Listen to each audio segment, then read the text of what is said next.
Hello students, ఈరోజు మన subject ట్యాక్సేషన్లోని next topic ఏంటో చూద్దాం.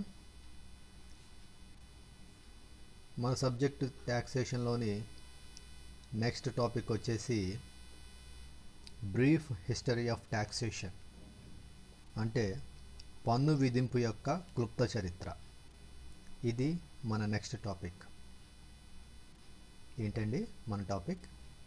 బ్రీఫ్ హిస్టరీ ఆఫ్ ట్యాక్సేషన్, అంటే పన్ను విధింపు యొక్క క్లుప్త చరిత్ర. రైట్. అంటే ఈ టాపిక్లో మనం ట్యాక్సేషన్కి సంబంధించిన బ్రీఫ్ హిస్టరీని నేర్చుకుంటాం. అంటే ట్యాక్సేషన్ అనేది ఇండియాలో ఏ విధంగా ఇంట్రడ్యూస్ చేయబడింది, అసలు ఎప్పటి నుంచి ఇండియాలో ట్యాక్సేషన్ అనే కాన్సెప్ట్ ఉండడం జరిగింది, ఏ రకాలైన వ్యక్తులు ఏ రకాలైన సందర్భాల్లో వారు ట్యాక్సేషన్ గురించి ప్రస్తావించడం జరిగింది, ఇలాంటి విషయాలన్నీ కూడా మనకి ఈ టాపిక్లో కవర్ అవుతాయి. Okay students, let's start our topic. The concept of tax has been in the force in India since the ancient time. The concept of tax has been in the force in India since the ancient time. అంటే భారతదేశంలో పన్ను విధింపు అనేది చాలా ప్రాచీన కాలం నుండి అమలులో ఉండడం జరిగింది. అంటే ఇండియాలో ట్యాక్సేషన్ అనే కాన్సెప్ట్కి చాలా ఓల్డ్ అండ్ హిస్టరీ ఉందనే విషయాన్ని మనం ఇక్కడ అర్థం చేసుకోవాలి. కొన్ని చోట్ల ప్రస్తావించబడిన విషయం ఏంటంటే, ప్రజెంట్ ఇండియాలో ఏ ట్యాక్స్ స్ట్రక్చర్, ఏ ట్యాక్స్ సిస్టమ్ అయితే ఉందో, ఇంచుమించు ఇలాంటి ట్యాక్స్ సిస్టమ్ని పోలిన సిస్టమ్ 2300 years ఎగోలోనే ఉంది అని ఒక చోట ప్రస్తావించబడింది. అంటే భారతదేశంలో ప్రస్తుతం ఏ విధమైన పన్ను నిర్మాణం ఉందో, ఇదే నిర్మాణాన్ని పోలిన పన్ను నిర్మాణం 2300 సంవత్సరాల క్రితమే భారతదేశంలో అమలులో ఉన్నది అనే విషయాన్ని మనం ఇక్కడ గుర్తు చేసుకోవాల్సిన అవసరం ఉంది. సో ఈ విధంగా ట్యాక్సేషన్కి సంబంధించిన చరిత్ర భారతదేశంలో చాలా ప్రాచీన కాలమైనది, పురాతనమైనది అని మనం చెప్పవచ్చు. Next, Manu the ancient law giver has laid down that the traders and artisans should pay 1/5 of their profits in gold and silver. ప్రాచీన కాలంలో మను అనే ఒక వ్యక్తి ఉండేవారు. ఆయన రచించిన గ్రంథాన్ని మనుస్మృతిగా పిలవడం జరుగుతుంది. ఆ విధంగా ఆయన రచించిన గ్రంథమైన మనుస్మృతిలో పన్నులు గూర్చిన అనేక విషయాలు కూడా ప్రస్తావించడం జరిగింది. ఆయన రచించిన మనుస్మృతిలో పన్నుల గురించి ఏమనుందంటే, ఆ కాలంలో నివసించిన లేదా జీవించిన ట్రేడర్స్ అండ్ ఆర్టిషన్స్, అంటే వర్తకులు మరియు చేతి వృత్తుల వారు, వారి యొక్క పనులు నిర్వర్తించడం ద్వారా వారు ఎంతైతే లాభాన్ని సంపాదిస్తారో ఆ లాభంలో 1/5 పోర్షన్, అంటే 1/5 వంతు వారు బంగారం లేదా వెండి రూపంలో పన్నుగా చెల్లించాలి అని ఆయన గ్రంథమైన మనుస్మృతిలో పేర్కొనడం జరిగింది. అంటే ఈ గ్రంథాన్ని మనం చదవడం ద్వారా లేదా ఈ గ్రంథంలో ఉన్న విషయాలు తెలుసుకోవడం ద్వారా కూడా భారతదేశంలో పన్నులు ప్రాచీన కాలం నుండే విధించబడుతున్నవి అనే విషయాన్ని మనం అర్థం చేసుకోవచ్చు. Next, the agriculturalists had to pay 1/6, 1/8, 1/10 share depending upon their circumstances. మను రచించిన మనుస్మృతి అనే గ్రంథంలోనే మరొక విషయం కూడా తెలియజేయబడింది. అదేంటంటే, ఆనాటి కాలంలో జీవించిన వ్యవసాయదారులు తాము పండించిన పంట దిగుబడిలో పరిస్థితులను బట్టి అయితే 1/6 పోర్షన్ లేదా 1/8 పోర్షన్ లేదా 1/10 పోర్షన్ని ట్యాక్స్ రూపంలో పే చేయాలి అని కూడా మెన్షన్ చేయడం జరిగింది. ఈ మనుస్మృతిలో కేవలం వర్తకులు, చేతి వృత్తుల వాళ్ళు మాత్రమే కాకుండా వ్యవసాయదారులు కూడా ఆనాటి కాలంలో తాము పండించిన పంటలో, పంట దిగుబడిలో పరిస్థితులను బట్టి 1/6 కానీ 1/8 కానీ 1/10 పోర్షన్ కానీ ట్యాక్స్ రూపంలో పే చేయాలని మెన్షన్ చేయడం జరిగింది. అంటే మనుస్మృతి అనే గ్రంథం ద్వారా మనకిక్కడ తెలియవచ్చే విషయం ఏంటంటే, ఆ కాలంలోనే జీవించిన ప్రజలు, వాళ్ళు ట్రేడర్స్ కానీ, ఆర్టిషన్స్ కానీ, అగ్రికల్చరలిస్టులు కానీ, వీళ్ళందరూ కూడా పన్నులు చెల్లించారు అనే విషయం మనకిక్కడ తెలుస్తున్నది. ఇంకా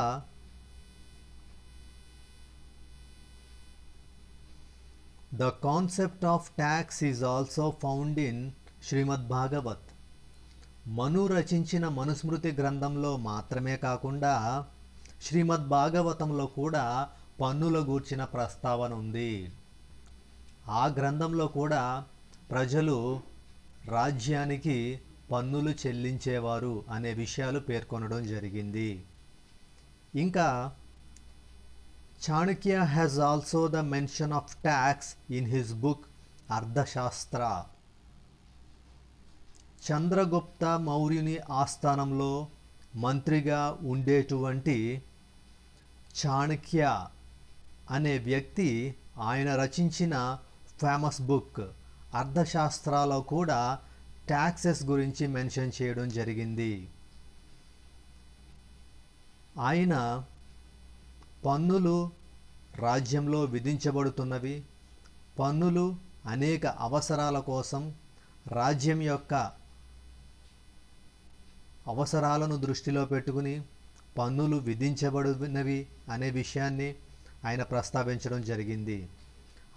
ఆయన రచించిన అర్థశాస్త్ర అనే గ్రంథంలో ఆయన ట్యాక్సెస్ని ఏ విధంగా రెఫర్ చేయడం జరిగింది అంటే, చూడండి ఇక్కడ స్క్రీన్ మీద అబ్జర్వ్ చేయండి. Chanakya has referred tax as కోష్ మూలో దండ్. అంటే చాణక్య ఆయన రాసిన అర్థశాస్త్ర అనే బుక్లో ట్యాక్స్ని ఎలా రిఫర్ చేశారంటే, ట్యాక్స్ యాజ్ కోష్ మూలో దండ్. అంటే దాని అర్థం ఏంటంటే, కోష్ మూలో దండ్ means finance is the backbone of the economy for a country. Finance is the backbone of the economy for a country. ఒక దేశం యొక్క ఆర్థిక వ్యవస్థకు ఫైనాన్స్ అనేది బ్యాక్ బోన్ వంటిది. లేదా మరో విధంగా, ఒక దేశం యొక్క ఆర్థిక వ్యవస్థకు ట్యాక్స్ అనేది బ్యాక్ బోన్ వంటిది అనే విషయాన్ని చాణక్య ఆయన గ్రంథమైన అర్థశాస్త్రాలో పేర్కొనడం జరిగింది. The tax system in ancient India was the combination of direct and indirect taxes were useful to maintain flexibility in the tax system. ప్రాచీన భారతదేశంలో పన్నులు 2 రకాలుగా విధించబడుతూ ఆ రెండు ఒక కాంబినేషన్గా ఉండేవి.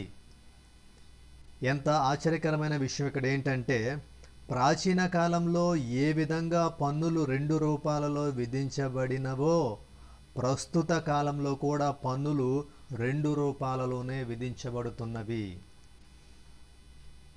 ఏన్షియంట్ ఇండియాలో ట్యాక్సెస్ ఏ విధంగా డైరెక్ట్ ట్యాక్సెస్, ఇండైరెక్ట్ ట్యాక్సెస్గా ఉన్నాయో, ప్రజెంట్ డేస్లో కూడా ట్యాక్సెస్ ఈ 2 రకాలైన రూపాలలోనే, అంటే డైరెక్ట్ ట్యాక్సెస్, ఇండైరెక్ట్ ట్యాక్సెస్ రూపాలలోనే ఉన్నాయి. దీన్ని బట్టి మనం అర్థం చేసుకోవాల్సిన విషయం ఏంటంటే, ప్రజెంట్ ఉన్నటువంటి ట్యాక్సేషన్ స్ట్రక్చర్ ఏన్షియంట్ ఇండియాలో ఏ రకమైన ట్యాక్సేషన్ స్ట్రక్చర్ ఉందో అదే రకమైన నిర్మాణాన్ని పోలి ఉన్నది అని మనం ఇక్కడ అర్థం చేసుకోవాలి. నెక్స్ట్,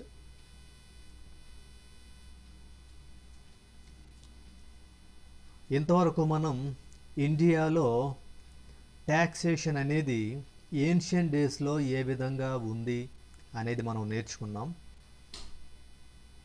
ఇంతవరకు భారతదేశంలో, ప్రాచీన భారతదేశంలో పన్నులు అనేవి అనేక సందర్భాల్లో విధించబడినవి అనేవి అనేక వ్యక్తులు రచించిన గ్రంథాల ద్వారా మనకి తెలియవస్తుంది. ప్రాచీన భారతదేశంలో మాత్రమే కాకుండా నేటి ఆధునిక భారతదేశంలో పన్నుల గురించి ఒకసారి ఆలోచన చేస్తే ఈ విధంగా ఉంటుంది. In the modern India, the first income tax act was introduced in February 1860 by James Wilson, who became British India's first finance minister. Modern ఇండియాకు వచ్చేసరికి ఫస్ట్ ఇన్కమ్ ట్యాక్స్ యాక్ట్ని ఇంట్రడ్యూస్ చేసిన పర్సన్ ఎవరంటే జేమ్స్ విల్సన్. 1860 ఫిబ్రవరిలో ఈ James Wilson అనే person ఇండియాలో first income tax యాక్ట్ని introduce చేయడం జరిగింది. ఈయన ఎవరండి అంటే he was the British India's first finance minister. ఈయన బ్రిటిష్ ఇండియా యొక్క మొదటి ఆర్థిక మంత్రి. మనకు తెలుసు ఇండియాకి ఇండిపెండెన్స్ రావడానికి ముందు ఇండియాని బ్రిటిష్ పీపుల్ రూల్ చేశారు. అలా వాళ్ళు రూల్ చేస్తున్నప్పుడు వాళ్ళ గవర్నమెంట్ ఇక్కడ ఉండేది, ఆ గవర్నమెంట్లో రకరకాల మినిస్టర్స్ కూడా పనిచేశారు. ఆ విధంగా బ్రిటిష్ ఇండియాకి ఫస్ట్ ఫైనాన్స్ మినిస్టర్గా వర్క్ చేసినటువంటి జేమ్స్ విల్సన్ అనే పర్సన్ 1860 ఫిబ్రవరిలో ఫస్ట్ ఇండియాలో ఫస్ట్ ఇన్కమ్ ట్యాక్స్ యాక్ట్ని ఇంట్రడ్యూస్ చేయడం జరిగింది. ఇది మోడర్న్ ఇండియాలో ట్యాక్స్ లేదా ఇన్కమ్ ట్యాక్స్ అనే కాన్సెప్ట్ని ఇంట్రడ్యూస్ చేసిన పర్సన్గా జేమ్స్ విల్సన్ని చెప్పుకోవాలి.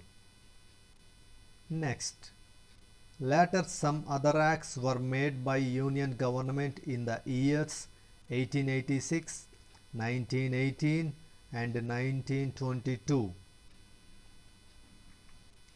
ఫస్ట్ ఇన్కమ్ ట్యాక్స్ యాక్ట్ని 1860లో జేమ్స్ విల్సన్ చేసిన తర్వాత ఇన్కమ్ ట్యాక్స్ యాక్ట్స్ ఇంకా తర్వాత అనేకమైనవి చేయబడ్డాయి. అవి 1886లో, 1918లో, ఆ తర్వాత 1922లో కూడా అనేక రకాలైన other income tax act union government ద్వారా డిజైన్ చేయబడి ఇంప్లిమెంట్ చేయబడ్డాయి. Direct taxes in India were governed by two major legislations, that is income tax act 1961 and wealth tax act 1957. భారతదేశంలో ప్రత్యక్ష పన్నుల వ్యవస్థను పర్యవేక్షించడానికి ప్రధానంగా రెండు రకాలైన చట్టాలు ఉన్నాయి. వాటిలో ఒకటి ఇన్కమ్ ట్యాక్స్ యాక్ట్ 1961 అంటే ఆదాయ పన్ను చట్టం 1961 అండ్ వెల్త్ ట్యాక్స్ యాక్ట్ 1957 సంపద పన్ను చట్టం 1957. ఈ వెల్త్ ట్యాక్స్ యాక్ట్ని 2013-14 ఆ పీరియడ్లో క్యాన్సిల్ చేశారు. మళ్ళీ 2015 నుంచి రీఇంట్రడ్యూస్ చేయడం కూడా జరిగింది. అయితే ఈ రెండు యాక్ట్స్లో మెయిన్ యాక్ట్ వచ్చేసి 1961 ఇన్కమ్ ట్యాక్స్ యాక్ట్. ఇది ఇండియాలో ఇన్కమ్ ట్యాక్స్ యాక్ట్కి సంబంధించిన చాలా కన్స్ట్రక్టివ్ అండ్ కాంప్రహెన్సివ్ యాక్ట్గా ఈ యాక్ట్ని చెప్తారు. Next, many updates have added to 1961 Act till 1. Income tax యాక్ట్కి సంబంధించి ఇండియాలో చేయబడిన ఒక సాలిడ్ కాంప్రహెన్సివ్ యాక్ట్ 1961 దానికి ఫర్దర్గా కాలానుగుణంగా అనేక రకాలైన అమెండ్మెంట్స్ చేసుకుంటూ అప్డేట్స్ చేసుకుంటూ వస్తున్నారు. ఎప్పటి వరకు అంటే నేటి వరకు కూడా. అంటే 1961లో చేసిన ఇన్కమ్ ట్యాక్స్ యాక్ట్కి అనేక రకాలైన అమెండ్మెంట్స్, అనేక రకాలైన అప్డేట్స్ నేటి వరకు కూడా జరుగుతూ ఆ యాక్ట్ ఎప్పటికీ కూడా అమలు జరుగుతుందా అనే విషయాన్ని మనం గుర్తించాలి.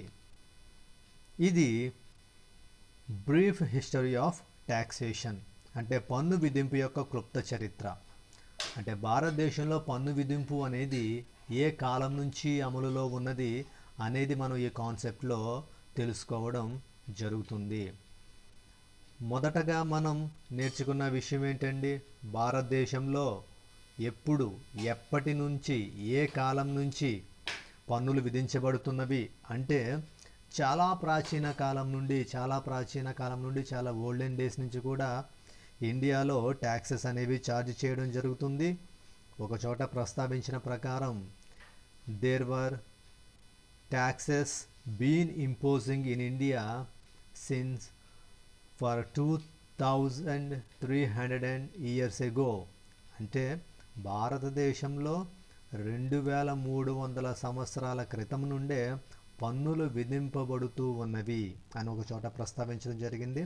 దాన్ని బట్టి చాలా ప్రాచీన కాలం నుండే భారతదేశంలో పన్నులు విధింపబడుతూ వస్తున్నాం అనే విషయాన్ని గమనించాలి. ఆ తర్వాత మను రచించిన మనుస్మృతి అనే గ్రంథంలో పన్నుల గురించి ప్రత్యేకంగా ప్రస్తావించడం జరిగింది. మను రచించిన మనుస్మృతి అనే గ్రంథంలో మాత్రమే కాకుండా శ్రీమద్ భాగవత్ అనే గ్రంథంలో కూడా పన్నులు గురించిన ప్రస్తావన ఉంది.